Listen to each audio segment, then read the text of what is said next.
Hello दोस्तों, आज की इस कक्षा में आप सभी का स्वागत है। आज हम चर्चा करने वाले हैं हिंदी लोक भारती 9वीं कक्षा और चौथे नंबर की कविता 4 नंबर पर है ये किताबें, ठीक है, जो कि गुलजार जी ने लिखी है। ठीक है, आपको अपनी जो किताब है उसका पेज नंबर पृष्ठ क्रमांक 12 निकालना होगा, उस पर आपको यह कविता दिख जाएगी। ठीक है, तो ध्यान दीजिए कि किताबें, यह कविता लिखी है गुलजार इन्होंने। ठीक है, गुलजार, तो गुलजार जी का पूरा नाम है संपूरन सिंह कालरा। ठीक है, क्या है गुलजार जी का नाम? संपूरन सिंह कालरा। तो इनका परिचय मैं देना चाहूँगा। संपूरन सिंह कालरा, यहाँ पे देखिए, जन्म 18 अगस्त 1936 में दीना, जो कि झेलम जिला पंजाब में है। ठीक है ना, स्वतंत्रता पूर्व भारत में हुआ। परिचय, गुलजार जी का मूल नाम संपूरन सिंह कालरा है। आप एक कवि, पटकथा लेखक, फिल्म निर्देशक, नाटककार होने के साथ साथ ही फिल्मों के प्रसिद्ध गीतकार हैं। इनके बहुत सारे गीत हैं और हिंदी फिल्म में इनके बहुत गीत फरमाए गए हैं। आपको याद होगा कि वो 2 गाने में उनके यहाँ पे जिक्र करना चाहूँगा। एक है तुझसे नाराज नहीं जिंदगी हैरान हूँ मैं, यह एक गाना। और दूसरा है तेरे बिना जिंदगी से कोई शिकवा तो नहीं। यह 2 गाने, दो यानी कि बहुत सारे गाने लिखे, लेकिन यह 2 गाने बहुत ज़्यादा लोकप्रिय है, प्रसिद्ध है। तो ये गाने लिखे हैं गुलजार इन्होंने। ठीक है, तो इनकी जो कृतियाँ है वह हम देखने वाले हैं। तो इनकी कृतियाँ यहाँ पे देखेंगे आप। तो चौरस रात लघु कथा है ये। रावी पार, यह कथा संग्रह है। रात चांद और मैं, एक बूंद चांद। उसके बाद है रात परिश्मे की, कविता संग्रह है। उसके बाद है खराशी, कविता कहानी का एक कोलाज बनाया है इसमें। ठीक है, तो यह जो किताबें कविता है, इसकी विधा है नई कविता। अब नई कविता क्या होती है? तो आधुनिक संवेदना के साथ परिवेश के संपूर्ण वैविध्य को नए शिल्प में अभिव्यक्त करने वाली काव्यधारा है नई कविता। जो भी आधुनिकता है, जो नई बातें हैं, उसको एक ढांचे में या फिर उसको एक वैविध्य में डालने के लिए शिल्प के साथ अभिव्यक्त करने वाली काव्यधारा, उसे कहेंगे हम नई कविता। अभी इस कविता में क्या दिया है?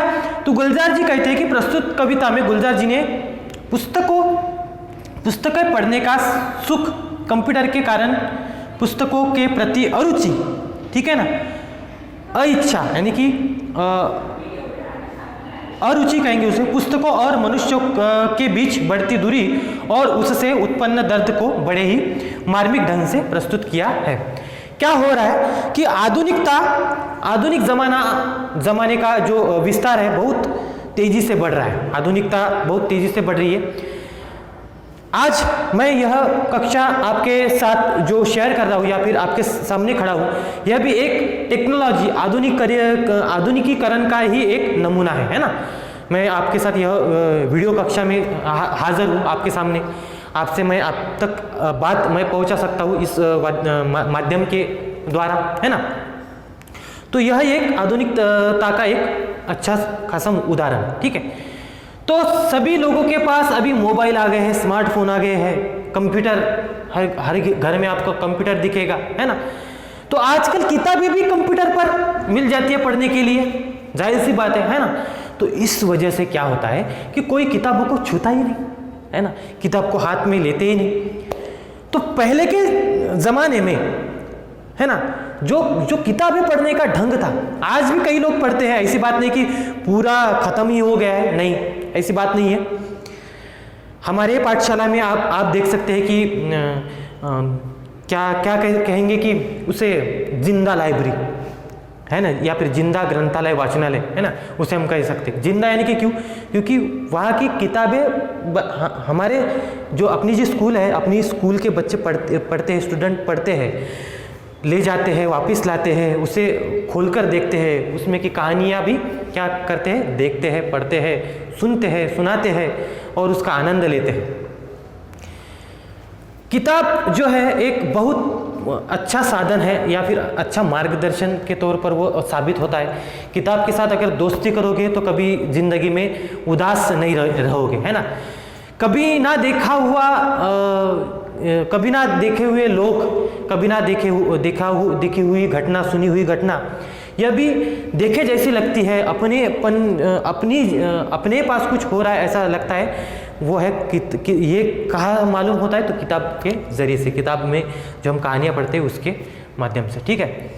तो प्रस्तुत कविता में गुलजार जी ने किताबें पढ़ने का, पुस्तकें पढ़ने का सुख, कंप्यूटर के कारण पुस्तकों के प्रति बढ़ती हुई अरुचि, पुस्तकों और मनुष्यों के बीच बढ़ती दूरी और उससे उत्पन्न जो दर्द है को बड़े ही मार्मिक ढंग से इस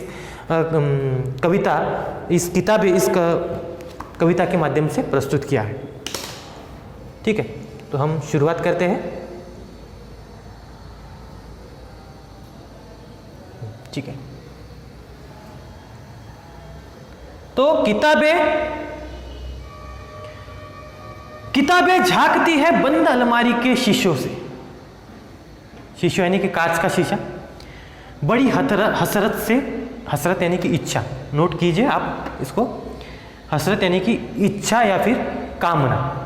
किताबें झांकती है, झांकना मीन्स देखना, झांक कर देखना, चुपके से या फिर देखना, ठीक है। किताबें झांकती है बंद अलमारी के शीशों से, बड़ी हसरत से तकती है, बड़ी कामना से हमारी ओर देख रही है किताबें कि कोई आएगा, मुझे छुएगा या फिर मुझे पढ़ेगा। क्योंकि किताबों में इतना ज्ञान भरा हुआ है, इतना नॉलेज जिसे हम कहते हैं वह भरा हुआ है, अनगिनत नॉलेज, है ना, जिसकी कोई गिनती नहीं, ठीक है।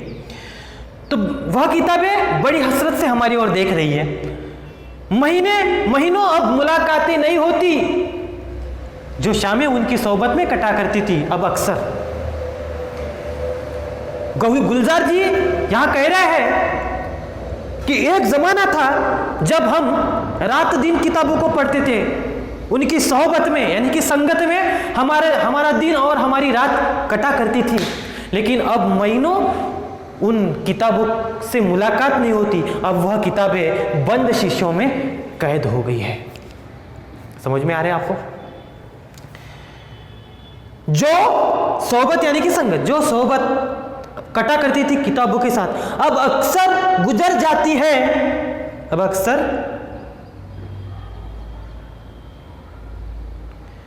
अक्सर गुजर जाती है कंप्यूटर के पर्दों पर। अब वही शामें, वही हमारा जो दिन था वह गुजर जाती है, अभी वही दिन हमारा गुजर जा रहा है कंप्यूटर के पर्दों पर, कंप्यूटर की स्क्रीन पर, है ना। बहुत कुछ होता है उसमें कंप्यूटर में, है ना।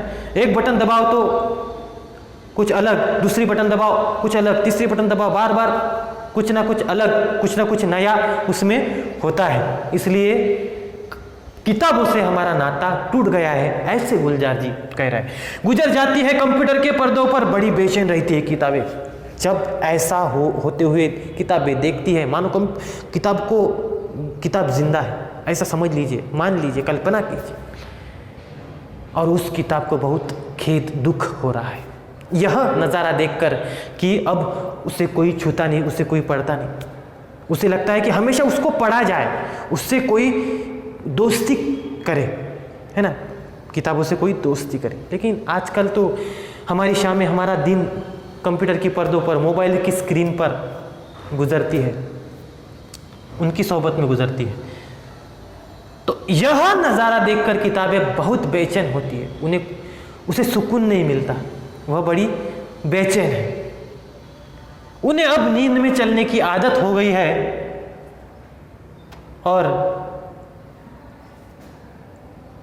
कवि यहाँ कहते हैं कि अब तो नींद में चलने की आदत सी हो गई है, अब नींद में भी किताबें आने लगी है, नींद में किताबों के ख्वाब गिरने लगे हैं और वह नींद में चल रहे हैं। और जो क्योंकि क्या हो रहा है कि किताबों का साथ छूट गया है, इसलिए अभी ये नींद में यानी कि ख्वाबों में अभी किताबें पास आ गई है, पढ़ रहे हैं, ऐसा उनको क्या है, सपना गिर रहा है ना।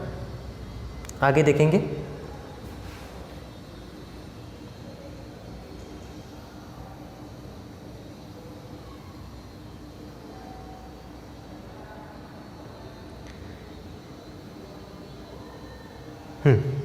आगे है,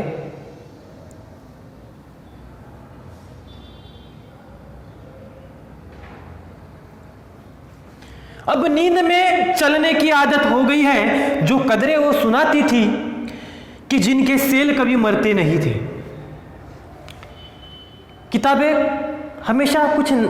किताबों में भी कुछ नई नई बातें, वो हमेशा कुछ अलग सुनाती थी, कदरें सुनाती थी, अलग जमाने में हमको लेके जाती थी, है ना। जो कभी ना देखा वो भी हमें दिखाई देता था किताबों के माध्यम से। जो कदरें वो सुनाती थी, ऐसे कदरें सुनाती थी कि जिसके सेल कभी मरा नहीं करते। जैसे एक आध आप बैटरी लो, बैटरी में सेल डालो, बैटरी जलाओ तो सेल खत्म हो जाएंगे, लेकिन इस कहानी के, इस माध्यम के किताबों के सेल कभी खत्म नहीं हुआ करते थे, वो हमेशा चार्ज रहते थे, है ना। जैसे मोबाइल हम चार्जिंग करते, इस्तेमाल करने पर मोबाइल की बैटरी क्या हो जाती है, खत्म हो जाती है, लेकिन इस मोबाइल की यानी कि इस किताब के मोबाइल की बैटरी कभी खत्म ही नहीं होती थी। एक बार दोस्ती कर लो, सिर्फ एक बार दोस्ती कर लो और जीवन भर साथ पाओ, है ना। वो कदरें अब नजर नहीं आती घर में, है ना, जो रिश्ते वो सुनाती थी। एक रिश्ता बन जाता था उस किताब में, जो कहानियां हैं, जो ज्ञान हमें मिल रहा है, उसके साथ एक रिश्ता बन जाता था, एक लगाव, एक दिल से दिल का लगाव जुड़ जाता था। अब किताबें ही नहीं पढ़ रहे हम, किताबों से हमने नाता तोड़ लिया, है ना, तो क्या हो रहा कि वो अब कदरें और वो रिश्ते ही बचे नहीं, वो रिश्ते अब खत्म हो गए हैं, है ना। आगे कहते हैं गुलजार जी कि सारे उधड़े उधड़े हैं, सारे क्या है, सारे उधड़े उधड़े हैं। अब यहां देखिए कि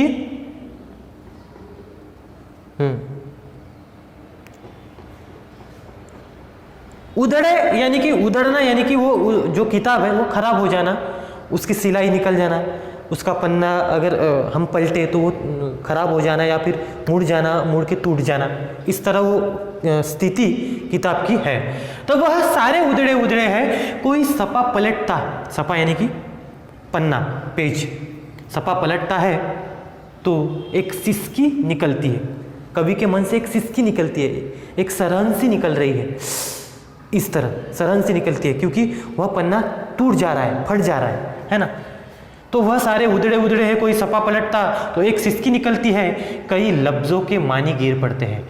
लफ्ज़, अल्फाज जिसे हम कहते हैं, शब्द, है ना, मानी गिर पड़े हैं। और उस किताब में जो मोती, मानी यानी कि मोती है, मोती जैसे शब्द है वह गिर पड़ रहे हैं। ऐसी किताब की क्या हो गई, स्थिति हो गई। देखिए सारे उधड़े उधड़े हैं, कोई सपा पलटता, पन्ना पलटते हैं तो एक सिसकी निकलती है, सिरहन से निकलती है, कई लफ्ज़ों के, और उस किताब में से जो पन्ना गिरता है उस पन्ने पर वह जो अक्षर है वह मोती है। ऐसे गुलजार जी कह रहे हैं, वो मोती गिर रहे हैं, लफ्ज़ गिर रहे हैं, अल्फाज। बिना पत्तों के सूखे तुंड लगते हैं वो सब अल्फाज, जिन पर अब कोई मानी नहीं उगते। बिना पत्तों के अल्फाज, एक मिनट,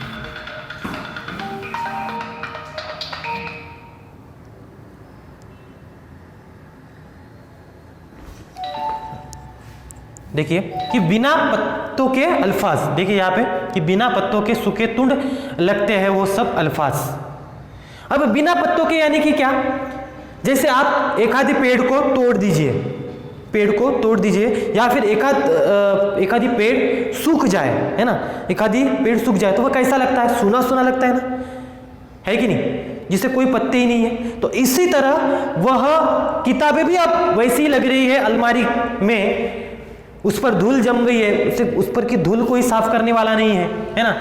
तूण जैसे लग रहे हैं सब अल्फाज यानी कि शब्द, अब जिन पर अब कोई मानी नहीं उगते, अब कोई मानी ही नहीं उगते, कोई मोती नहीं उगते, कोई उन्हें पढ़ने वाला ही नहीं है ना, कोई उस पर की धूल साफ करने वाला नहीं है, कोई उस किताब को पास लेके सीने को लगाने वाला ही नहीं है, पढ़ने वाला ही नहीं।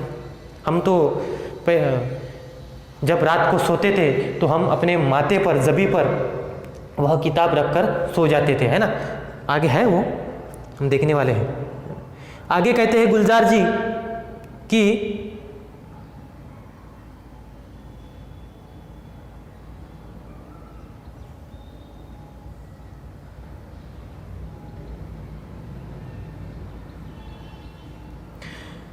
जुबा पर जो जायका यानी कि स्वाद, जिसे हम टेस्ट कहते हैं अंग्रेजी में, जुबा पर जो जायका आता था, जो सपा पलटने का, सपा यानी कि आपको पता है पन्ना, पेज, है ना।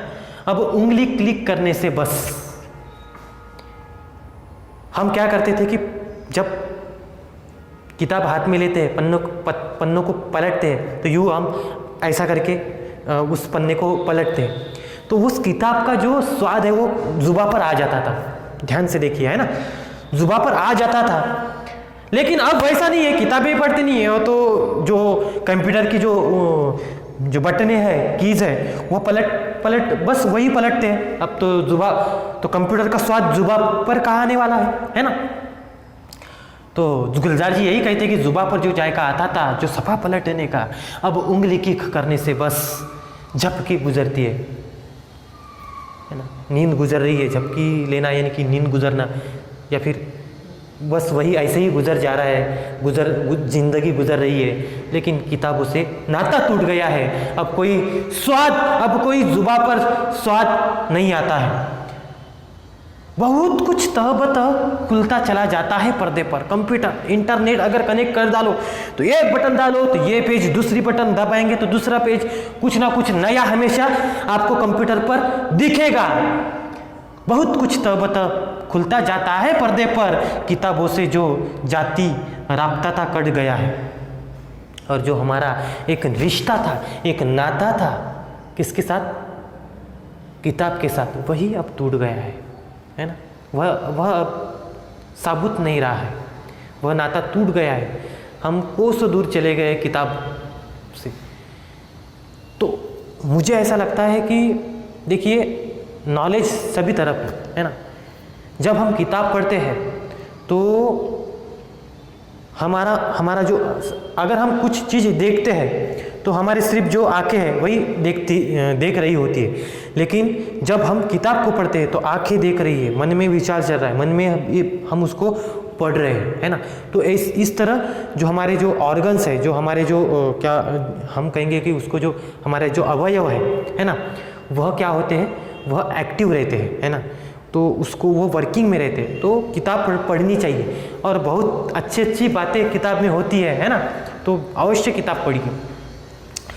लेकिन गुलजार जी यह अफसोस जताते हैं कि किताबों से आने वाली पीढ़ी का नाता टूट गया है। आने वाली पीढ़ी क्या, तो जो पुराने लोग भी है उनका भी नाता, जो हमारे जो वयस्क लोग हैं उनका भी नाता टूट गया, वह भी कंप्यूटर पर अब काम करने लगे हैं। बहुत कुछ तहबतह खुलता जाता है पर्दे पर, कंप्यूटर पर या फिर मोबाइल की स्क्रीन पर।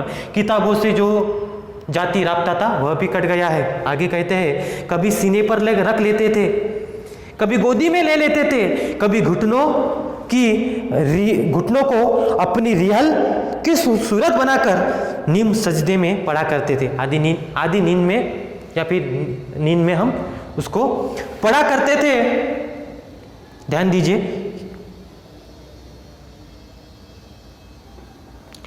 यहाँ पे जो शब्द आया है कि जबी, तो जबी यानी कि माता, जबी यानी कि क्या हो जाएगा, माता। और रिहल यानी कि आपने देखा होगा कि किसी मंदिर में एक किताब रखने का एक स्टैंड रहता है ना, उसे हम क्या कहते हैं, रिहल। तो कभी घुटनों की हम रिहल बनाते थे, है ना, घुटनों को ऐसा करके यहाँ पे किताब रखते थे, नींद में सोते थे किताब लेकर। माथे पर रख देते थे, कभी कभी सो जाते थे, है ना, ऐसा होता था, है ना।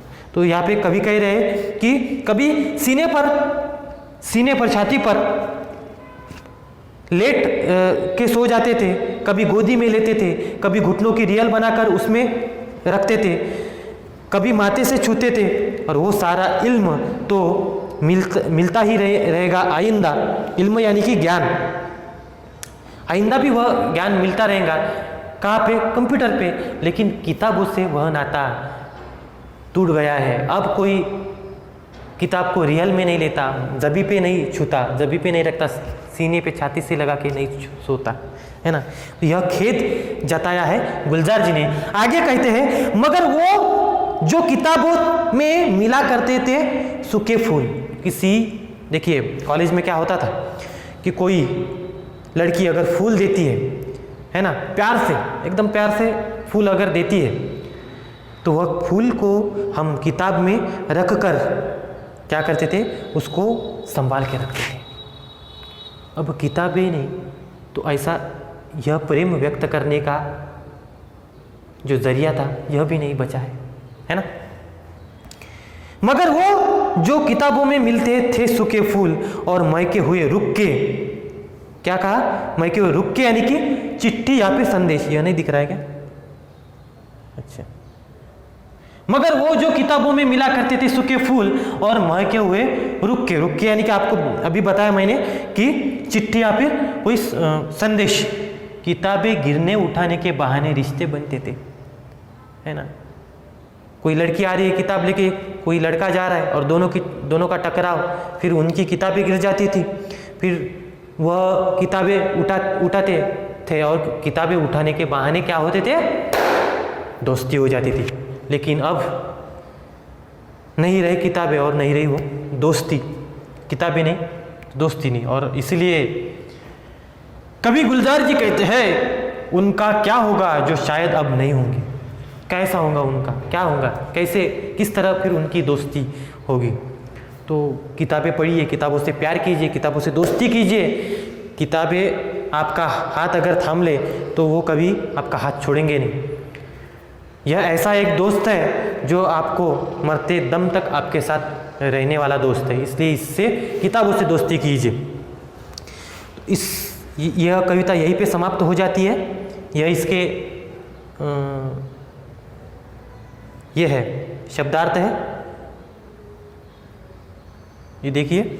और इसका जो स्वाध्याय है जो कि पेज नंबर 13 पर 14 पर है, वह आप छुड़ा लीजिए। ये देखिए 14 पर है, ये सारा छुड़ा लीजिए। और जो वर्कबुक है, वर्कबुक भी आपको फिलअप करना है। तो यह किताबी, यह कविता यहीं पे समाप्त होती है। मिलते हैं अगली कक्षा में। धन्यवाद।